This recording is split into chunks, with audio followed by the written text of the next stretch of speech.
ഈ ചാനലിന്റെ വളർച്ച എന്ന് പറയുന്നത് സുഹൃത്തുക്കളെ നിങ്ങളുടെ സബ്സ്ക്രിപ്ഷനും അതിനോടൊപ്പം തന്നെ നിങ്ങളുടെ സപ്പോർട്ടുമാണ്. ഒത്തിരി സുഹൃത്തുക്കൾ ഇപ്പോഴും സബ്സ്ക്രൈബ് ചെയ്യാതെ കാണുന്നുണ്ട്. ദയവ് ചെയ്ത് സബ്സ്ക്രൈബ് ചെയ്ത് ഈ ചാനൽ ഒന്ന് സപ്പോർട്ട് ചെയ്യുക, സഹായിക്കുക.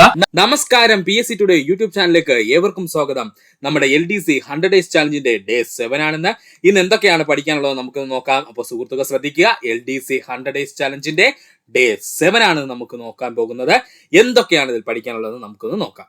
അപ്പോൾ നമുക്ക് സമയം കളയണ്ട, ഇന്നത്തെ നമ്മുടെ ടോപ്പിക്കിലേക്ക് പോകാം. ഇന്ന് നമ്മൾ പഠിക്കാൻ പോകുന്നത് പ്രവൃത്തിയെ പറ്റിയാണ്. പ്രവൃത്തി അല്ലെങ്കിൽ അവനെ അറിയപ്പെടുന്ന പേരാണ് വർക്ക്. പ്രവൃത്തി അല്ലെങ്കിൽ അവൻ അറിയപ്പെടുന്ന പേരെന്താ സുഹൃത്തുക്കളെ? മറ്റൊരു പേര് വർക്ക്. ബലത്തിനു വിധേയമായ ഒരു വസ്തുവിന് സ്ഥാനാന്തരം ഉണ്ടാകുമ്പോഴാണ് പ്രവൃത്തി ചെയ്തു എന്ന് പറയപ്പെടുന്നത്. എന്താ പറഞ്ഞത്? ബലത്തിനു വിധേയമായി ഒരു വസ്തുവിന് സ്ഥാനാന്തരം ഉണ്ടാകുമ്പോഴാണ് പ്രവൃത്തി ചെയ്യപ്പെടുന്നത് എന്ന് പറയുന്നത്. എക്സാമ്പിൾ ആയിട്ട് പറഞ്ഞു കഴിഞ്ഞാല് സുഹൃത്തുക്കൾ ഇത്ര മാത്രം ഓർത്താൽ മതി. നമ്മളൊരു ബോക്സ് തള്ളി നീക്കുകയാണ് എന്ന് കരുതുക. നമ്മളൊരു ബോക്സ് എന്ത് ചെയ്യുന്നു? തള്ളി നീക്കുകയാണെന്ന് കരുതുന്നു. ബോക്സ് തള്ളി നീക്കണമെങ്കിൽ ഞാൻ അതിൽ F എന്ന് പറയുന്ന ഒരു ബലം ഞാൻ പ്രയോഗിച്ചാൽ മാത്രമേ ആ ബോക്സ് എനിക്ക് നീക്കുവാൻ കഴിയുള്ളൂ. F എന്നുള്ള ബലം ഞാൻ പ്രയോഗിച്ചത് കൊണ്ട് തന്നെ ആ ബലം പ്രയോഗിച്ച അതേ ദിശയിലേക്ക് എന്ത് സംഭവിച്ചു? ബോക്സ് എന്ത് ചെയ്തു? നിരങ്ങി നീങ്ങി അല്ലേ? അതേ ദിശയിലേക്ക് ബോക്സ് എന്ത് ചെയ്യും? നിരങ്ങി നീങ്ങും. ഇങ്ങനെ ബലം പ്രയോഗിച്ച അതേ ദിശയിലേക്കാണ് വസ്തു നീങ്ങിയതെങ്കിൽ എനിക്ക് പറയാം ഞാനൊരു പ്രവൃത്തി ചെയ്തുവെന്ന്. അപ്പോൾ ഓർക്കുക, ബലത്തിന് വിധേയമായിട്ട് ഒരു വസ്തുവിന്റെ സ്ഥാനാന്തരം ഉണ്ടാകുമ്പോഴാണ് പ്രവൃത്തി ചെയ്തു എന്ന് പറയപ്പെടുന്നത്. അതായത് ഞാനൊരു ബോക്സ് അല്ലെങ്കിൽ നിങ്ങളൊരു ബോക്സ് തള്ളുകയാണെന്ന് കരുതുക. നമ്മൾ തള്ളുന്ന ദിശയിലേക്ക് ആ ബോക്സ് നീങ്ങുകയാണെന്നുണ്ടെങ്കിൽ നമുക്ക് പറയാം നമ്മളൊരു പ്രവൃത്തി ചെയ്തു എന്ന്. അല്ലാതെ നമ്മൾ ഒരു വലിയൊരു പാറ തള്ളുകയാണെന്ന് കരുതുക സുഹൃത്തുക്കള്. അങ്ങനെ പാറ തള്ളുകയാണെന്നുണ്ടെങ്കിൽ ആ പാറയ്ക്ക് എന്തെങ്കിലും അനക്കം പറ്റുമോ? ഇല്ലല്ലേ. അതുകൊണ്ട് തന്നെ നമ്മൾ അവിടെ പ്രവൃത്തി ചെയ്തു എന്ന് പറയുവാൻ കഴിയില്ല. അപ്പൊ ഓർക്കുക, ഏറ്റവും ഇമ്പോർട്ടന്റ് ആയിട്ട് ഇവിടെ പ്രവൃത്തിയുടെ ഭാഗത്ത് പഠിക്കേണ്ട പോയിന്റ്, ഒരു വസ്തുവിലേക്ക് നമ്മൾ ബലം ചെലുത്തി കഴിഞ്ഞാൽ ആ വസ്തുവിന് സ്ഥാനാന്തരം ഉണ്ടാകണം. സ്ഥാനാന്തരം എന്ത് ചെയ്യണം? ഉണ്ടാകണം. എങ്കിൽ മാത്രമേ നമ്മൾ ഒരു പ്രവൃത്തി ചെയ്തു എന്ന് പറയുവാൻ കഴിയൂ. ഒരു കണികയുടെ ഗതികോർജ വ്യത്യാസം അതിൽ ഒരു സഫല ബലം ചെയ്യുന്ന പ്രവൃത്തിക്ക് തുല്യമാണ്. ഒരു കണികയുടെ ഗതികോർജ വ്യത്യാസം അതിൽ ഒരു സഫല ബലം ചെയ്യുന്ന പ്രവൃത്തിക്ക് തുല്യമാണ്. ഇതിനെ പറയുന്ന പേരാണ് വർക്ക് എനർജി തിയറം എന്ന് പറയും കേട്ടോ. ഇവന് എന്താ പറയുന്നത്? വർക്ക് എനർജി തിയറി എന്ന് പറയും. ആ സുഹൃത്തുക്കളൊന്ന് പഠിച്ചു വെച്ചിരിക്കുക, കാരണം ടെക്സ്റ്റ് ബുക്കിൽ ഉള്ളതാണ്. അതുകൊണ്ട് ജസ്റ്റ് ഒന്ന് ഓർത്തിരിക്കുക. കണികകളുടെ ഗതികോർജ വ്യത്യാസം അതിന്റെ ഒരു സഫല ബലം ചെയ്യുന്ന പ്രവൃത്തിക്ക് തുല്യമാണ് എന്നുള്ളത് ഇതിനെ വർക്ക് എനർജി പ്രിൻസിപ്പിൾ എന്നെന്ത് ചെയ്യുന്നു? അറിയപ്പെടുന്നു. ഇനി ഇത് പഠിച്ചിട്ട് മനസ്സിലാവാത്ത സുഹൃത്തുക്കൾ ഉണ്ടെങ്കിൽ ജസ്റ്റ് ഒന്ന് ഓർത്തിരിക്കുക, എന്താണ് വർക്ക് എനർജി തിയറം പറയുന്നത് എന്ന് വെച്ച് കഴിഞ്ഞാൽ ഇത്രയേ ഉള്ളൂ. നമ്മളെല്ലാ സുഹൃത്തുക്കളും ബൈക്ക് ഉപയോഗിക്കുന്നവരായിരിക്കും, അല്ലെങ്കിൽ ഒരു ദിവസമെങ്കിലും ബൈക്കിൽ കയറാത്ത സുഹൃത്തുക്കൾ ആരും കാണില്ലല്ലോ അല്ലെ? അപ്പോൾ നമ്മൾ ബൈക്കിൽ ഇങ്ങനെ യാത്ര ചെയ്തുകൊണ്ടിരിക്കുന്ന സമയത്ത് പെട്ടെന്ന് നമ്മൾ എന്ത് ചെയ്യുന്നു? സഡൻ ബ്രേക്ക് ചെയ്യുന്നു എന്ന് കരുതുക. നമ്മൾ എന്ത് ചെയ്യുന്നു? പെട്ടെന്ന് സഡൻ ബ്രേക്ക് ചെയ്യുന്നു എന്ന് കരുതുക. അപ്പോൾ വാഹനത്തിൽ എന്ത് സംഭവിക്കും സുഹൃത്തുക്കളെ? വാഹനം അല്പദൂരം ഓടിയതിനു ശേഷം അങ്ങ് നിൽക്കുമല്ലേ? ഇതല്ലേ ചെയ്യുന്നത്? സഡൻ ആയിട്ട് നിൽക്കുന്നേക്കാളും അല്പം എന്ത് ചെയ്യുന്നു? മുന്നോട്ട് പോയതിനു ശേഷമായിരിക്കും വാഹനം എന്ത് ചെയ്യുന്നത്? നിൽക്കുന്നത്.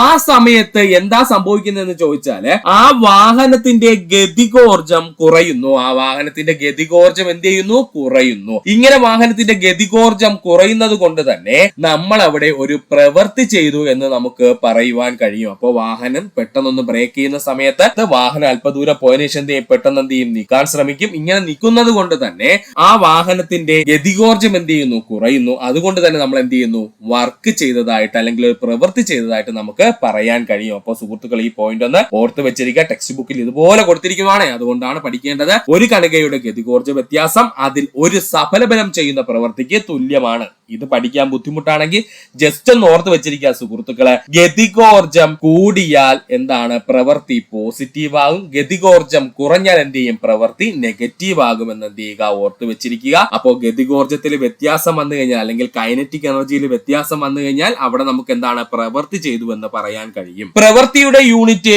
ന്യൂട്ടൺ മീറ്റർ അല്ലെങ്കിൽ ജൂൾ ആണ്. ഓർക്കുക, പ്രവൃത്തിയുടെ യൂണിറ്റ് എന്തൊക്കെയാ സുഹൃത്തുക്കളെ? ന്യൂട്ടൺ മീറ്റർ അല്ലെങ്കിൽ ജൂൾ ആണ്. പ്രവൃത്തിയുടെ യൂണിറ്റ് ന്യൂട്ടൺ മീറ്റർ അല്ലെങ്കിൽ എന്താണ്? ജൂൾ ആണ്. 100 ഗ്രാം മാസുള്ള ഒരു വസ്തുവിനെ 1 മീറ്റർ ഉയർത്തുവാൻ ചെയ്യേണ്ട പ്രവൃത്തിയുടെ അളവിനെയാണ് 1 ജൂൾ എന്ന് പറയുന്നത്. മറക്കല്ലേ, 100 ഗ്രാം മാസുള്ള ഒരു വസ്തു നമ്മുടെ കയ്യിലുണ്ട്. അവനെ നമുക്ക് 1 മീറ്ററിലേക്ക് ഉയർത്തുവാൻ നമ്മൾ എന്തുമാത്രം പ്രവൃത്തി ചെയ്യണം എന്നുള്ളതിന്റെ അളവാണ് 1 ജൂൾ എന്ന് പറയുന്നത്. ഓർക്കുക, പ്രവൃത്തിയുടെ ഡയമെൻഷൻ ഫോർമുല 100ൽ കൂടുതൽ തവണ PSC ചോദിച്ചിട്ടുള്ള ചോദ്യമാണ്. ഇതെല്ലാം ഓർക്കുക സുഹൃത്തുക്കള്. പ്രവൃത്തിയുടെ ഡയമെൻഷൻ ഫോർമുല എന്തെന്ന് ചോദിച്ചാൽ m⁻1 l⁻2 t⁻2 ഇങ്ങനെ തന്നെ പഠിച്ചോളുക.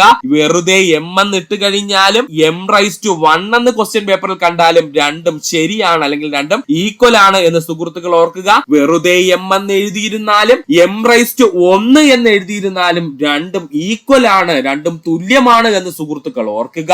അപ്പോൾ പ്രവൃത്തിയുടെ ഡയമെൻഷൻ ഫോർമുല ചോദിച്ചു കഴിഞ്ഞാൽ m⁻1 l⁻2 t⁻2 എന്നതാണ്. ഒരു വസ്തുവ് ചെയ്യുന്ന പ്രവൃത്തി പോസിറ്റീവോ നെഗറ്റീവോ ആകാം. നമ്മൾ ഓൾറെഡി പറഞ്ഞു കഴിഞ്ഞു, ഒരു വസ്തു ചെയ്യുന്ന പ്രവൃത്തി പോസിറ്റീവ് ആയിരിക്കാം അല്ലെങ്കിൽ നെഗറ്റീവ് ആയിരിക്കാം. അപ്പോൾ ഇവിടെ നിന്ന് പഠിക്കേണ്ട എന്താണ്? പ്രവൃത്തി എന്ന് പറയുന്നത് പോസിറ്റീവോ നെഗറ്റീവോ ആകാം. അതവിടുത്തെ കണ്ടീഷൻ അനുസരിച്ചിരിക്കും. ഓർക്കുക, ഒരു വസ്തു ചെയ്യുന്ന പ്രവൃത്തി പോസിറ്റീവും ആകാം നെഗറ്റീവും ആകാം. പ്രവൃത്തി എന്ന് പറയുന്നത് അപ്പോൾ എങ്ങനെയാണ്? പോസിറ്റീവിലോ നെഗറ്റീവിലോ നമുക്ക് എന്ത് ചെയ്യാൻ കഴിയും? പറയാൻ കഴിയും. പ്രവൃത്തി കണ്ടുപിടിക്കുവാനുള്ള ഇക്വേഷൻ ആണ് ഇനി പഠിക്കാനുള്ളത്.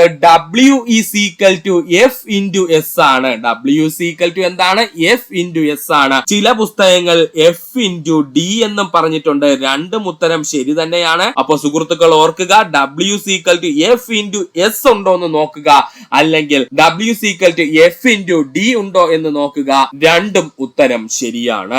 ഈ പറഞ്ഞിരിക്കുന്ന പ്രവൃത്തിയുടെ ഇക്വേഷൻ മാത്രം PSC 25 തവണയിൽ കൂടുതൽ ആവർത്തിച്ചിട്ടുള്ളതാണ്. അതും സുഹൃത്തുക്കൾ ഓർത്തു വെച്ചിരിക്കുക. ഒരു വസ്തുവിന്മേൽ അനുഭവപ്പെടുന്ന ഘർഷണ ബലം നെഗറ്റീവ് പ്രവൃത്തിക്ക് ഉദാഹരണമാണ്. പഠിക്കണേ, ഒരു വസ്തുവിന്മേൽ അനുഭവപ്പെടുന്ന ഘർഷണ ബലം എന്ന് പറയുന്നത് നെഗറ്റീവ് പ്രവൃത്തിക്ക് ഉദാഹരണമാണ്. ഘർഷണ ബലം എന്ന് പറഞ്ഞു കഴിഞ്ഞാൽ നമ്മുടെ ഫ്രിക്ഷണൽ ഫോഴ്സ് ആണ് കേട്ടോ. ഒരു വസ്തുവിന്മേൽ അനുഭവപ്പെടുന്ന ഘർഷണ ബലം എന്ന് പറയുന്നത് എപ്പോഴും എന്താണ്? നെഗറ്റീവ് പ്രവൃത്തിക്ക് ഉദാഹരണമാണ്. പഠിക്കണേ, ഇമ്പോർട്ടന്റ് ആണ്. പ്രവൃത്തി സ്ഥാനാന്തരത്തിന്റെയും സ്ഥാനാന്തര ദിശയിലെ ബലത്തിന്റെ ഘടകത്തിന്റെയും ഗുണനഫലമായിരിക്കും. ഓർക്കുക, പ്രവൃത്തി എന്ന് പറയുന്നത് സ്ഥാനാന്തരത്തിന്റെയും അതുപോലെ തന്നെ സ്ഥാനാന്തര ദിശയിലെ ബലത്തിന്റെ ഘടകത്തിന്റെ ഗുണനഫലവുമായിരിക്കും. ഒരു വസ്തുവിൽ ചെലുത്തുന്ന ബലം എത്ര വലുതാണെങ്കിലും ആ വസ്തുവിന്റെ സ്ഥാനാന്തരം ഉണ്ടാകാത്ത പക്ഷം പ്രവൃത്തി ചെയ്തതായി പറയുവാൻ കഴിയില്ല. മോസ്റ്റ് ഇമ്പോർട്ടന്റ് പോയിന്റ് ആയിട്ട് പഠിക്കുക. ഒരു വസ്തുവിൽ ചെലുത്തുന്ന ബലം എത്ര വലുതാണെങ്കിലും ആ വസ്തുവിനെ സ്ഥാനാന്തരം ഉണ്ടാകാത്ത പക്ഷം പ്രവൃത്തി ചെയ്തതായി പറയുവാൻ കഴിയില്ല. അതായത് എക്സാമ്പിൾ ആയിട്ട് പറയുവാണെന്നുണ്ടെങ്കിൽ, നമ്മളൊരു വാഹനം തള്ളുകയാണ് എന്ന് കരുതുക. എന്നാൽ നമ്മൾ തള്ളുന്നതിനനുസരിച്ച് ആ വാഹനത്തിന് യാതൊരുവിധ സ്ഥാനാന്തരവും ഉണ്ടാകുന്നില്ല, ഇല്ലെങ്കിൽ സ്ഥാനമാറ്റവും ഉണ്ടാകുന്നില്ല എന്ന് കരുതുക. ഇങ്ങനത്തെ അവസരത്തിൽ നമുക്ക് പറയേണ്ടി വരും നമ്മൾ പ്രവൃത്തി ചെയ്തില്ല എന്ന്. കാരണം നമ്മൾ നമ്മൾ ബലം പ്രയോഗിച്ച ദിശയിലാണ് ആ വസ്തു നീങ്ങിയതെങ്കിൽ മാത്രമേ നമുക്ക് പ്രവൃത്തി ചെയ്തതായിട്ട് പറയാൻ കഴിയൂ. അതായത് നമ്മൾ ബലം പ്രയോഗിച്ചാൽ ആ വസ്തുവിന് എന്ത് സംഭവിച്ചിരിക്കണം? സ്ഥാനാന്തരം സംഭവിച്ചിരിക്കണം, അല്ലെങ്കിൽ സ്ഥാന മാറ്റം സംഭവിച്ചിരിക്കണം. അതായത് നമ്മളൊരു മേശയിൽ തള്ളുന്നു, ആ മേശ മുന്നോട്ട് നിരങ്ങി നീങ്ങുവാണെങ്കിൽ നമുക്ക് പറയാം നമ്മളൊരു പ്രവൃത്തി ചെയ്തു എന്ന്. അതേസമയം നമ്മളൊരു മേശ തള്ളുകയാണ്, പക്ഷെ ആ മേശ അനങ്ങുന്നില്ല എങ്കിൽ നമുക്ക് പറയേണ്ടി വരും നമ്മൾ പ്രവൃത്തി ചെയ്തില്ല എന്ന്. ഇനി പ്രധാനമായിട്ട് പഠിക്കേണ്ട പോയിന്റ് ആണ്, നമ്മുടെ +2 ടെക്സ്റ്റ് ബുക്കുകളിൽ ഉള്ള പോയിന്റ് ആണ് ഇനി പറയാൻ പോകുന്നത്. പ്രവൃത്തി പൂജ്യമാകുന്ന അവസരങ്ങളാണ്. ഒന്ന്, സ്ഥാനാന്തരം പൂജ്യമാകുമ്പോൾ. പ്രവൃത്തിയുടെ ഇക്വേഷൻ എന്താ സുഹൃത്തുക്കളെ? W = F × S അല്ലെങ്കിൽ F × D എന്നല്ലേ സുഹൃത്തുക്കളെ നമ്മൾ പറഞ്ഞത്? അങ്ങനെയാണെന്നുണ്ടെങ്കിൽ ഈ ഇക്വേഷനിൽ D എന്ന് പറയുന്നത് അല്ലെങ്കിൽ S എന്ന് പറയുന്നതാണ് നമ്മൾ സ്ഥാനാന്തരം കൊണ്ട് ഉദ്ദേശിക്കുന്നത്. ഈ സ്ഥാനാന്തരം എന്ന് പറയുന്നത് പൂജ്യമായി കഴിഞ്ഞാൽ ആ തന്നിരിക്കുന്ന ഇക്വേഷൻ മുഴുവൻ എന്തായിട്ട് മാറും? പൂജ്യമായിട്ട് മാറും. അപ്പോ നമുക്ക് അവിടെ പ്രവൃത്തി ചെയ്തതായിട്ട് പറയുവാൻ കഴിയില്ല.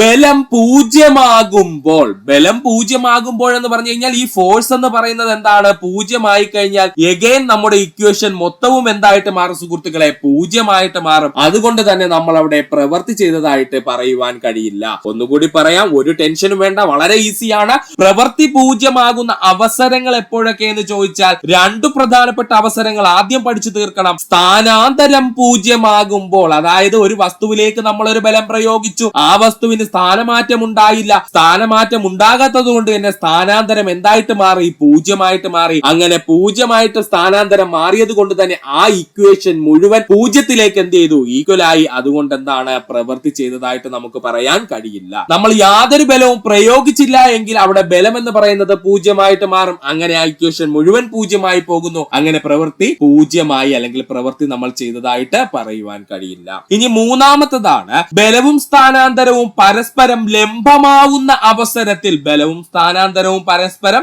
ലംബമായി വരുന്ന അവസരത്തിലും നമുക്ക് പ്രവൃത്തി പൂജ്യമായി കണക്കാക്കേണ്ടി വരും. ബലവും സ്ഥാനാന്തരവും പരസ്പരം ലംബമാവുന്ന സിറ്റുവേഷനിൽ, അപ്പൊ ബലം എന്ന് പറയുന്നത് സുഹൃത്തുക്കൾ നോക്കിക്കോ, ഈ ഒരു ഡയറക്ഷനിലാണ് ഞാൻ ഫോഴ്സ് അല്ലെങ്കിൽ ബലം എന്ത് ചെയ്തത് കൊടുത്തത്. എന്നാൽ സ്ഥാനാന്തരം സംഭവിച്ചത് മുകളിലേക്കാണ് എന്ന് കരുതുക. എ എന്ന് പറയുന്ന ഒരു പോയിന്റിലേക്ക് മുകളിലേക്കാണ് സ്ഥാനാന്തരം സംഭവിച്ചത് എന്ന് സുഹൃത്തുക്കൾ കരുതുക. അങ്ങനെയാണെന്നുണ്ടെങ്കിലും എനിക്ക് അവിടെ പ്രവൃത്തി ചെയ്തു എന്ന് പറയുവാൻ കഴിയില്ല. ഒന്നുകൂടി പറയാം, ബലവും സ്ഥാനാന്തരവും പരസ്പരം ലംബമാകുന്ന കണ്ടീഷനിൽ, ലംബമാവുന്ന അവസ്ഥയിൽ അല്ലെങ്കിൽ 90 ഡിഗ്രി ആകുന്ന അവസ്ഥയിൽ ഞാൻ ബലം പ്രയോഗിച്ച ദിശ സുഹൃത്തുക്കൾ ശ്രദ്ധിച്ചോ. എന്നാൽ ആ വസ്തു നീങ്ങിയത് എങ്ങോട്ടാണ്? എ എന്ന് പറയുന്ന മുകളിലേക്ക് ഒരു പോയിന്റിലേക്കാണ് നീങ്ങിയത്. ഈ ഒരു അവസരത്തിലും എനിക്ക് എന്ത് ചെയ്യാൻ കഴിയില്ല? പ്രവൃത്തി ചെയ്തു എന്ന് പറയാൻ കഴിയില്ല. ഇവിടെ പ്രവൃത്തി എന്താണ്? പൂജ്യമായി മാറും. യാതൊരു തിരശ്ചീനമായ ബലവും പ്രയോഗിക്കാതെ മിനുസമാർന്ന മേശയിലൂടെ തെന്നി നീങ്ങുന്ന ചതുരക്കട്ട പ്രവൃത്തി ചെയ്യുന്നില്ല. എന്താ പറഞ്ഞത്? യാതൊരു തിരശ്ചീനമായ ബലവും പ്രയോഗിക്കാതെ മിനുസമാർന്ന മേശയിലൂടെ തെന്നി നീങ്ങുന്ന ചതുരക്കട്ട പ്രവൃത്തി ചെയ്യുന്നില്ല എന്നോർക്കുക.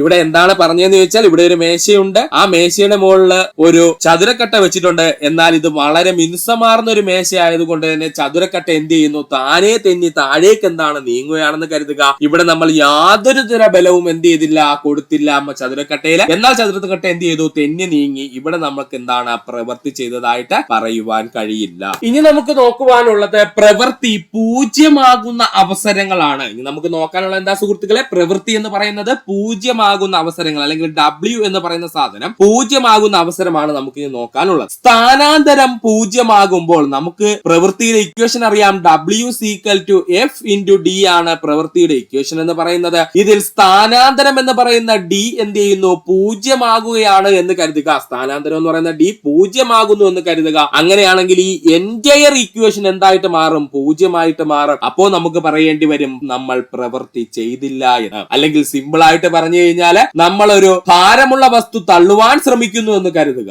അങ്ങനെയാണെന്നുണ്ടെങ്കിൽ ആ വസ്തുവിന് സ്ഥാനാന്തരം ഉണ്ടായില്ല എങ്കിൽ നമ്മൾ പ്രവൃത്തി ചെയ്തതായിട്ട് പറയുവാൻ കഴിയില്ല. ബലം പൂജ്യമാകുമ്പോൾ, ദാ ഈ കിടക്കുന്ന F ആണല്ലോ നമ്മൾ ഉപയോഗിക്കുന്ന ബലം എന്ന് പറയുന്നത്. ഈ ബലം എന്ന് പറയുന്നത് പൂജ്യമാകുന്ന സിറ്റുവേഷൻ ആണെങ്കിൽ അവിടെയും എന്താ സംഭവിക്കുന്ന സുഹൃത്തുക്കളെ? നമ്മുടെ എൻറ്റയർ ഇക്വേഷൻ എന്തായിട്ട് മാറും? പൂജ്യമായിട്ട് മാറും. അപ്പോഴും നമുക്ക് അവിടെ പ്രവൃത്തി ചെയ്തതായിട്ട് പറയുവാൻ കഴിയില്ല. ഇത് രണ്ടും ഇമ്പോർട്ടന്റ് പോയിന്റ് ആയിട്ട് പഠിക്കുക. സ്ഥാനാന്തരം പൂജ്യമായാലും ബലം പൂജ്യമായാലും നമുക്ക് പ്രവൃത്തി ചെയ്തതായി പറയുവാൻ കഴിയില്ല. ബലവും സ്ഥാനാന്തരവും പരസ്പരം ലംബമാവുമ്പോൾ, എന്താവൻ ഈ ബലവും സ്ഥാനാന്തരവും പരസ്പരം ലംബമാവുമ്പോൾ എന്നതുകൊണ്ട് ഉദ്ദേശിക്കുന്നത്? സുഹൃത്തുക്കൾ ഇങ്ങോട്ട് നോക്കുക.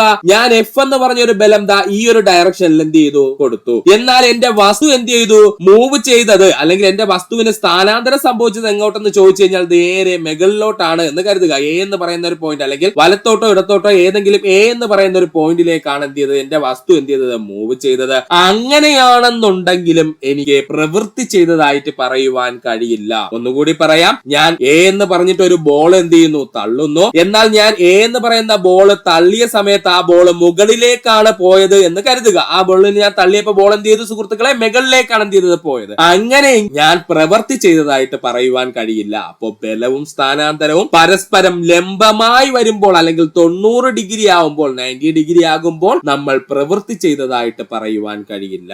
യാതൊരു തിരശ്ചീനമായ ബലവും പ്രയോഗിക്കാതെ മിനുസമാർന്ന മേശയിലൂടെ തെന്നു നീങ്ങുന്ന ചതുരക്കട്ട പ്രവൃത്തി ചെയ്യുന്നില്ല. സിമ്പിൾ ആയിട്ട് പറഞ്ഞു കഴിഞ്ഞാൽ, ഒരു ഗ്ലാസ് മേശയുണ്ട് എന്ന് സുഹൃത്തുക്കൾ കരുതുക. അതിന് മുകളിൽ നമ്മൾ എന്ത് ചെയ്യുന്നു? കുറച്ച് പൗഡർ വിതറിയതിനു ശേഷം ഒരു ഭാരമുള്ള വസ്തു വെക്കുകയാണെന്ന് കരുതുക. എന്നിട്ട് എന്ത് ചെയ്യുന്നു? മേശ നമ്മൾ അല്പം ഒന്ന് ഉയർത്തി കഴിഞ്ഞാൽ എന്ത് സംഭവിക്കും സുഹൃത്തുക്കളെ? താനെ എന്ത് ചെയ്യും? ആ വസ്തു താഴേക്ക് എന്ത് ചെയ്യും? ഇറങ്ങി നീങ്ങും. ഇങ്ങനെയുള്ള അവസരത്തില് നമുക്ക് പ്രവൃത്തി ചെയ്തതായിട്ട് പറയുവാൻ കഴിയില്ല. ആ വസ്തുവിൽ നമ്മൾ പ്രവൃത്തി ചെയ്തതായിട്ട് പറയുവാൻ കഴിയില്ല. തിരശ്ചീനമായി മിനുസമാർന്ന മേശയിലൂടെ തെന്നി നീങ്ങുന്ന ചതുരക്കട്ടയ്ക്ക് മേൽ ഗുരുത്വാകർഷണ ബലം യാതൊരു പ്രവൃത്തിയും ചെയ്യുന്നില്ല. അതും പഠിച്ചു വെച്ചോളെ. എങ്ങനെയാണ്? തിരശ്ചീനമായിട്ട് മിനുസമാർന്ന മേശയിലൂടെ തെന്നി നീങ്ങുന്ന ചതുരക്കട്ടയ്ക്ക് മേൽ ഗുരുത്വാകർഷണ ബലം പോലും എന്ത് ചെയ്യുന്നില്ല? പ്രവൃത്തി ചെയ്യുന്നില്ല. ഓർക്കുക, ഭൂമിക്ക് ചുറ്റുമുള്ള ചന്ദ്രന്റെ ഭ്രമണപഥം കൃത്യമായി വൃത്താകൃതിയിലാണ് എങ്കിൽ ഭൂമിയുടെ ഗുരുത്വാകർഷണ ബലം ചന്ദ്രനിൽ യാതൊരു പ്രവൃത്തിയും ചെയ്യുന്നില്ല. ഇമ്പോർട്ടന്റ് ആയിട്ട് പഠിക്കേണ്ട പോയിന്റ് ആണ്. ഭൂമിക്ക് ചുറ്റുമുള്ള ചന്ദ്രന്റെ ഭ്രമണപഥം കൃത്യമായ വൃത്താകൃതിയിലായിരുന്നുവെങ്കിൽ, എങ്ങനെയാണ്? ഭൂമിക്ക് ചുറ്റുമുള്ള ചന്ദ്രന്റെ ഭ്രമണപഥം കൃത്യമായ വൃത്താകൃതിയിലായിരുന്നുവെങ്കിൽ വൃത്താകൃതിയിലായിരുന്നുവെങ്കിൽ ഭൂമിയുടെ ഗുരുത്വാകർഷണ ബലം ചന്ദ്രനിൽ യാതൊരു പ്രവൃത്തിയും ചെയ്യുന്നില്ല എന്ന് ഓർക്കുക. ഇനി നമുക്ക് പ്രധാനപ്പെട്ട കുറച്ച് ചോദ്യങ്ങളിലേക്ക് കടക്കാം. PSC സ്ഥിരം ചോദിക്കുന്ന ചോദ്യങ്ങളാണിത്.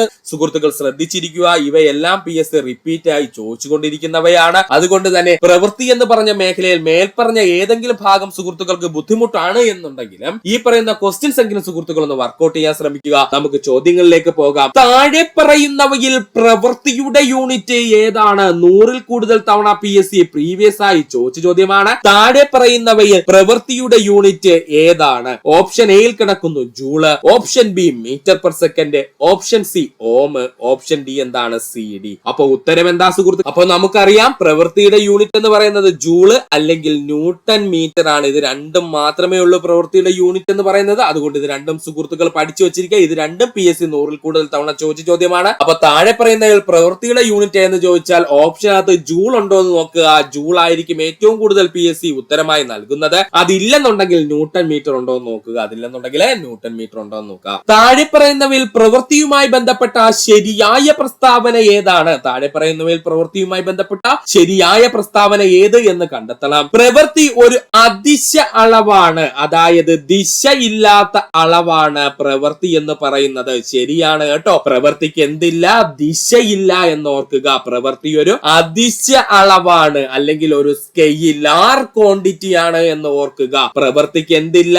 ദിശയില്ല, ഒരു അദിശ അളവാണ് പ്രവൃത്തി. ഇവിടെ വെച്ചങ്ങ് പഠിക്കണേ. പ്രവൃത്തി എന്ന് പറയുന്നത് ഒരു അദിശ അളവാണ്. ബലവും സ്ഥാനാന്തരവും സംയോജിപ്പിച്ചാണ് പ്രവൃത്തിയുടെ സൂത്രവാക്യം രൂപീകരിച്ചിരിക്കുന്നത്. അതും ശരി തന്നെ അല്ലേ സുഹൃത്തുക്കളെ? ബലവും സ്ഥാനാന്തരവും സംയോജിപ്പിച്ചാണ് പ്രവൃത്തിയുടെ സൂത്രവാക്യം രൂപീകരിച്ചിരിക്കുന്നത്. അതാണ് നമ്മൾ W=F × D എന്ന് പറഞ്ഞ് പഠിക്കുന്നത്. ഇതിൽ F എന്ന് പറഞ്ഞു കഴിഞ്ഞാൽ ബലം, D എന്ന് പറഞ്ഞു കഴിഞ്ഞാൽ സ്ഥാനാന്തരം. അപ്പൊ ബലവും സ്ഥാനാന്തരവും സംയോജിപ്പിച്ചാണ് പ്രവൃത്തിയുടെ സൂത്രവാക്യം രൂപീകരിച്ചിരിക്കുന്നത്. അപ്പൊ ഈ തന്നിരിക്കുന്ന രണ്ട് പ്രസ്താവനകളും ശരിയാണ്. അപ്പോൾ ഓപ്ഷൻ എ ആണ് നമ്മുടെ ഉത്തരം എന്ന് പറയുന്നത്. 1ഉം 2ഉം എന്താണ്? ശരിയാണ്. 1ഉം 2ഉം എന്താണ്? ശരിയാണ്. ഇതിൽ പഠിക്കേണ്ട പോയിന്റ് പ്രവൃത്തി ഒരു അദിശ അളവാണെന്ന് അങ്ങ് പഠിച്ചു വെച്ചിരിക്കുക. ഒരാൾ 7 കിലോഗ്രാം ഭാരമുള്ള ചാക്ക് തലയിൽ വെച്ചുകൊണ്ട് 10 മിനിറ്റ് നിൽക്കുന്നു. ആ വ്യക്തി ചെയ്യുന്ന പ്രവൃത്തി എത്രയാണ്? ഇങ്ങനൊരു ചോദ്യം UPSC ലെവൽ ചോദിച്ചിരുന്നു. സുഹൃത്തുക്കൾ ഓർക്കുക. ഒരാൾ 7 കിലോ ഭാരമുള്ള ചാക്ക് തലയിൽ വെച്ചുകൊണ്ട്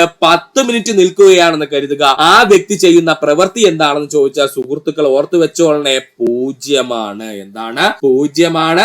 ഓപ്ഷനിൽ 70 ന്യൂട്ടൺ എന്നൊക്കെ പറഞ്ഞ് കിടക്കും. ഒരിക്കലും ആൻസർ കൊടുക്കല്ലേ. ഉത്തരം എന്താണ്? 0ആണ്. അതിനുള്ള എക്സ്പ്ലനേഷൻ ആണ് നമ്മൾ ഇവിടെ കൊടുത്തിരിക്കുന്നത്. ഇവിടെ നമ്മൾ ഒരാള് 100 കിലോ ഭാരമാവട്ടെ, 500 കിലോ ഭാരമാകട്ടെ, 1 കിലോ ഭാരമാകട്ടെ, 10 കിലോ ഭാരമാകട്ടെ, എത്ര ഭാരമാണെങ്കിലും അയാൾ ഉയർത്തി തലയിൽ വെച്ചുകൊണ്ട് വെറുതെ നിൽക്കുവാണെന്നുണ്ടെങ്കിൽ അയാൾ പ്രവൃത്തി ചെയ്തതായിട്ട് പറയുവാൻ കഴിയില്ല. കാരണം അവിടത്തെ ഡിസ്പ്ലേസ്മെന്റ് എന്ന് പറയുന്നത് അല്ലെങ്കിൽ സ്ഥാനാന്തരം എന്ന് പറയുന്നത് 0ആണ്. കാരണം അയാളുടെ തലയിലേക്ക് ഉയർത്തി വെച്ച് കഴിഞ്ഞു. അതിനുശേഷം ആ ചാക്കുകെട്ടിന് എന്തെങ്കിലും അനക്കം സംഭവിച്ചോ? ഇല്ല. അതുകൊണ്ട് എന്ത് സംഭവിക്കുന്നു? അവിടെ ഡിസ്പ്ലേസ്മെന്റ് എന്ന് പറയുന്ന അല്ലെങ്കിൽ നമ്മുടെ സ്ഥാനാന്തരം 0 പോവുകയും ആ മൊത്തം ഇക്വേഷനും 0 എന്ത് ചെയ്യുന്നു? ഈക്വൽ ആവുകയും അതുകൊണ്ട് തന്നെ നമുക്ക് പറയാം ആ വ്യക്തി പ്രവൃത്തി ചെയ്യുന്നില്ല എന്ന്. അപ്പോ ഇങ്ങനെയുള്ള ട്രിക്കി ക്വസ്റ്റ്യൻസ് പ്രതീക്ഷിക്കാൻ സുഹൃത്തുക്കളെ ഇനി മുതൽ. അതുകൊണ്ട് ഇതൊന്ന് പഠിച്ചു വെച്ചിരിക്കുക. അടുത്ത ചോദ്യം, ഒരു വസ്തുവിലേക്ക് 6 ന്യൂട്ടൺ ബലം. 6 ന്യൂട്ടൺ ബലം എന്ന് പറയുമ്പോൾ F=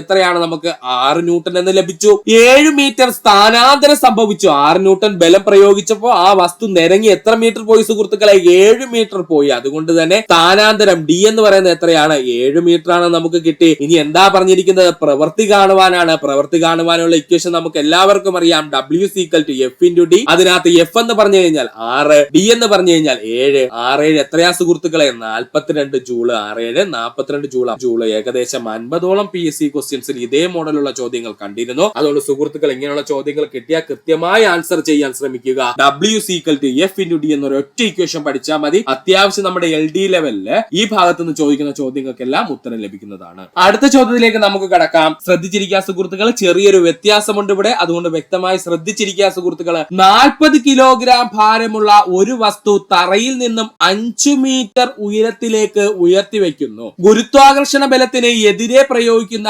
ബലം ചെയ്ത പ്രവൃത്തിയുടെ അളവ് കണക്കാക്കുക. ഇങ്ങനെ തന്നെ ഈ ഭാഗത്ത് നിന്ന് ചോദ്യങ്ങൾ ചോദിക്കും. ഈ തന്നിരിക്കുന്ന വാല്യൂകളിൽ മാത്രമേ വ്യത്യാസം വരുള്ളൂ. 40 കിലോഗ്രാം ഭാരമുള്ള ഒരു വസ്തു തറയിൽ നിന്നും 5 മീറ്റർ ഉയരത്തിലേക്ക് ഉയർത്തി വെക്കുന്നു. ഗുരുത്വാകർഷണ ബലത്തിനെതിരെ പ്രയോഗിക്കുന്ന ബലം ചെയ്ത പ്രവൃത്തിയുടെ അളവ് കണക്കാക്കുക. ഇവിടെ നമ്മൾ സാധാരണയായിട്ട് ഇത്രയും നേരം പഠിച്ച W=F×D എന്ന് പറയുന്ന ഇക്വേഷൻ ഇട്ട് കഴിഞ്ഞാൽ ഉത്തരം നമുക്ക് ലഭിക്കില്ല. കാരണം എന്തെന്ന് ചോദിച്ചു കഴിഞ്ഞാല് നമ്മൾ ഒരു നിശ്ചിത ഉയരത്തിലേക്കാണ് വസ്തുവിനെ ഉയർത്തി വെച്ചിരിക്കുന്നത്. അതുകൊണ്ട് തന്നെ ആ വസ്തുവിലേക്ക് നമ്മുടെ ഭൂഗുരുത്വാകർഷണം മൂലമുണ്ടാകുന്ന ത്വരണം കൂടെ ചേർന്ന് വരും. അതുകൊണ്ട് നമ്മുടെ ഇക്വേഷൻ ഫുൾ ആയിട്ടൊന്ന് ചേഞ്ച് ചെയ്യേണ്ടതുണ്ട്. ഇങ്ങനെ ചോദിച്ചു കഴിഞ്ഞാൽ അപ്പോഴേ സുഹൃത്തുക്കൾ ഓർക്കുക നമ്മുടെ ഇക്വേഷന് വ്യത്യാസമുണ്ട് എന്ന് ഓർക്കുക. അപ്പൊ തറയിൽ നിന്നൊരു വസ്തുവിനെ ഉയർത്തിയതിനു ശേഷമുള്ള പ്രവൃത്തിയാണ് കണ്ടുപിടിക്കേണ്ടത് എന്ന് ചോദിച്ചു കഴിഞ്ഞാൽ അപ്പോഴേ നമ്മുടെ ട്രഡീഷണൽ ആയിട്ടുള്ള നമ്മൾ ഇത്രയും ഉപയോഗിച്ചു എന്ന ഇക്വേഷൻ മറക്കുക. അവിടെ നമുക്ക് പുതിയൊരു ഇക്വേഷൻ ഉണ്ട്. W=mgh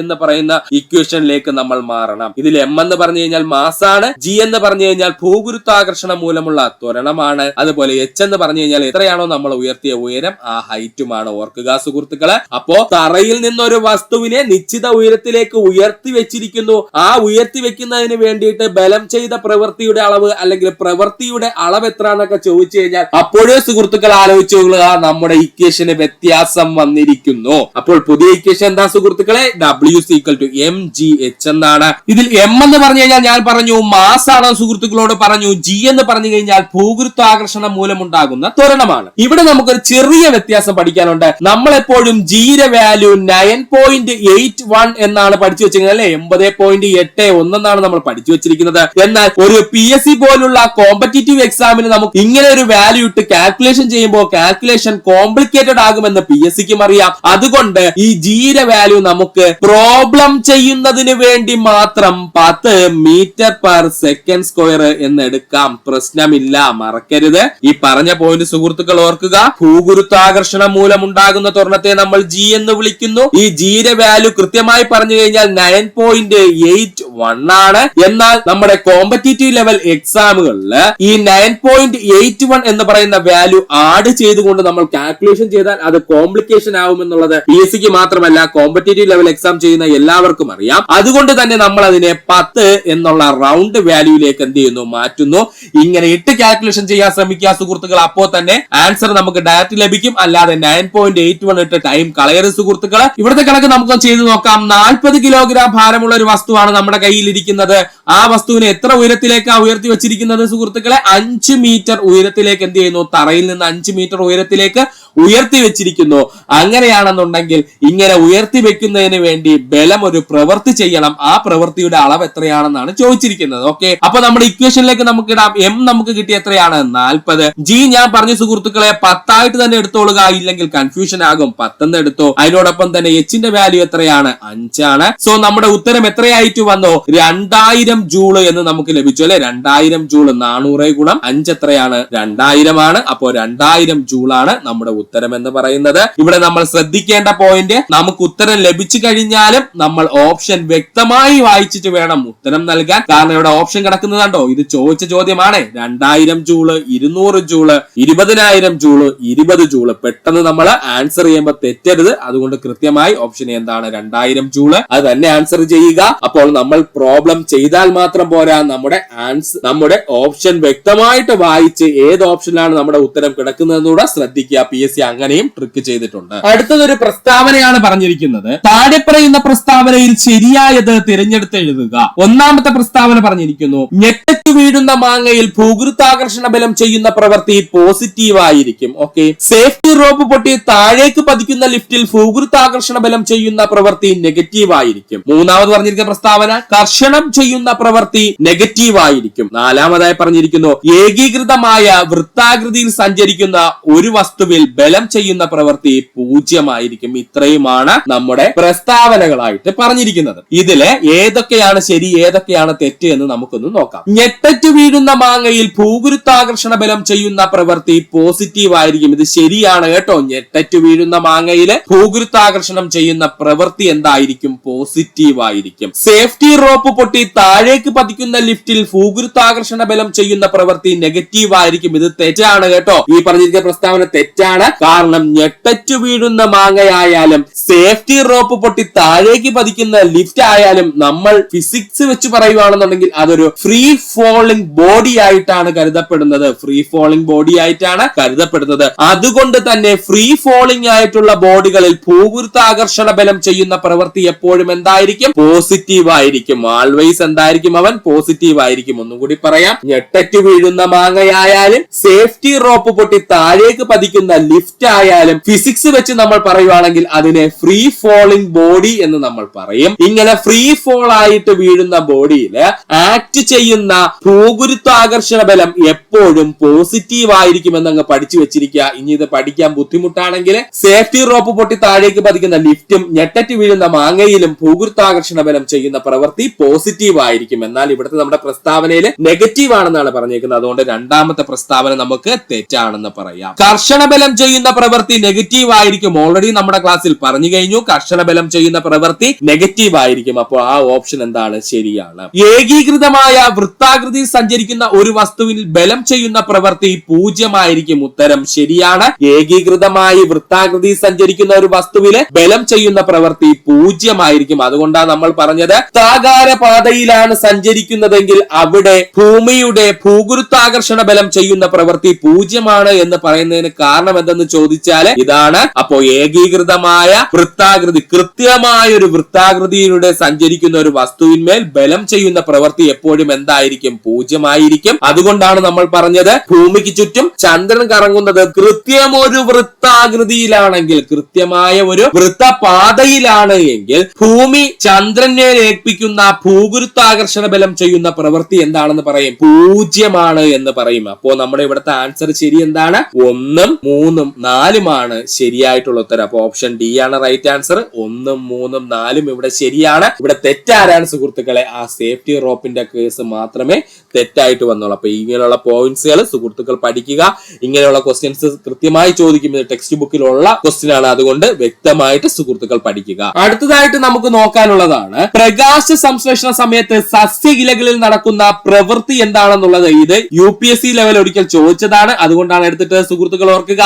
പ്രകാശ സംശ്ലേഷണ സമയത്ത് സസ്യ ഇലകളിൽ നടക്കുന്ന പ്രവൃത്തി ഫിസിക്സ് പരമായിട്ടുള്ള പ്രവൃത്തിയാണ് പറയുന്നത്. അത് പോസിറ്റീവ് ആയിരിക്കും, നെഗറ്റീവ് ആയിരിക്കും, 0 ആയിരിക്കും. ഇതൊന്നുമല്ല എന്നാണ് ഓപ്ഷൻ കിടക്കുന്നത്. ഉത്തരം എന്താണ്? 0 കാരണം എന്താണ്? പ്രകാശ സംശ്ലേഷണ സമയത്ത് ഡിസ്പ്ലേസ്മെന്റ് എന്ന് പറയുന്ന സാധനം അല്ലെങ്കിൽ സ്ഥാനാന്തരം എന്ന് പറയുന്ന എന്തെങ്കിലും നടക്കുന്നുണ്ടോ സുഹൃത്തുക്കളെ? ഇല്ല. അതുകൊണ്ട് തന്നെ അവിടെ നടക്കുന്ന പ്രവൃത്തി എന്തായിരിക്കും? 0 ആയിരിക്കും. ഒന്നുകൂടി പറയാം, പ്രകാശ സംശ്ലേഷണ സമയത്ത് സസ്യ ഇലകളിൽ നടക്കുന്ന പ്രവൃത്തി ഫിസിക്സ് വെച്ചിട്ടാണെങ്കിൽ എന്തായിരിക്കും? അവൻ 0 ആയിരിക്കും. അല്ലാതെ കെമിസ്ട്രി വെച്ചിട്ടൊന്നും അല്ല പറയുന്നത് കേട്ടോ. ഫിസിക്സ് പരമായിട്ട് പ്രകാശ സംശ്ലേഷണ സമയത്ത് സസ്യ ഇലകളിൽ നടക്കുന്ന പ്രവൃത്തി എപ്പോഴും എന്തായിരിക്കും? 0 ആയിരിക്കും. എന്തായിരിക്കും? 0 ആയിരിക്കും. സുഹൃത്തുക്കളെ ഇമ്പോർട്ടൻസ് കൊടുത്ത് പഠിക്കുക. ഇത്രയുമായിരുന്നു നമ്മൾ പ്രധാനമായിട്ടും പ്രവൃത്തി എന്ന് പറയുന്ന ഒരു ചെറിയ ടോപ്പിക്കിനകത്ത് പഠിച്ചത്. ഇങ്ങനെ ചെറിയ ചെറിയ ടോപ്പിക്കുകളായിട്ട് പഠിച്ചു പോകുമ്പോൾ നമുക്ക് നന്നായിട്ട് മനസ്സിലാവും. അതുകൊണ്ടാണ് മൊത്തം ടോപ്പിക്കും ഒന്നിച്ച് പറയാൻ ഓരോരോ സിംഗിൾ ടോപ്പിക്കായിട്ട് സുഹൃത്തുക്കൾക്ക് പറഞ്ഞു തരുന്നത്. സുഹൃത്തുക്കൾ വ്യക്തമായിട്ട് 2-3 തവണ പഠിക്കുക. കുറച്ച് ഹാർഡാണ്, നമുക്ക് എന്നാലും പഠിച്ചേ പറ്റുള്ളൂ. നമ്മുടെ സിലബസിലുള്ള ഭാഗമാണ്. അതുകൊണ്ട് ഇമ്പോർട്ടൻസ് കൊടുക്കുക സുഹൃത്തുക്കളെ. ഇത്രയും നേരം ഈ വീഡിയോ കണ്ട സുഹൃത്തുക്കൾ എല്ലാവർക്കും നന്ദി, നമസ്കാരം. നിങ്ങൾക്ക് ഈ വീഡിയോ ഇഷ്ടമായെങ്കിൽ നിങ്ങളുടെ സുഹൃത്തുക്കൾ കൂടി ഒന്ന് ഷെയർ ചെയ്ത് കൊടുക്കുക. അതോടൊപ്പം തന്നെ നമ്മുടെ ചാനൽ സബ്സ്ക്രൈബ് ചെയ്ത് സഹായിക്കുക. സബ്സ്ക്രൈബ് ബട്ടനോട് ചേർന്നുള്ള ബെൽ ബട്ടൺ അമർത്തി കഴിഞ്ഞാൽ നമ്മൾ അപ്ലോഡ് ചെയ്യുന്ന വീഡിയോകൾ അപ്പോൾ തന്നെ സുഹൃത്തുക്കളെ നിങ്ങളിലെത്തുന്നതാണ്. സുഹൃത്തുക്കൾ എല്ലാവർക്കും നന്ദി, നമസ്കാരം. നല്ലൊരു ദിവസം നേരുന്നു.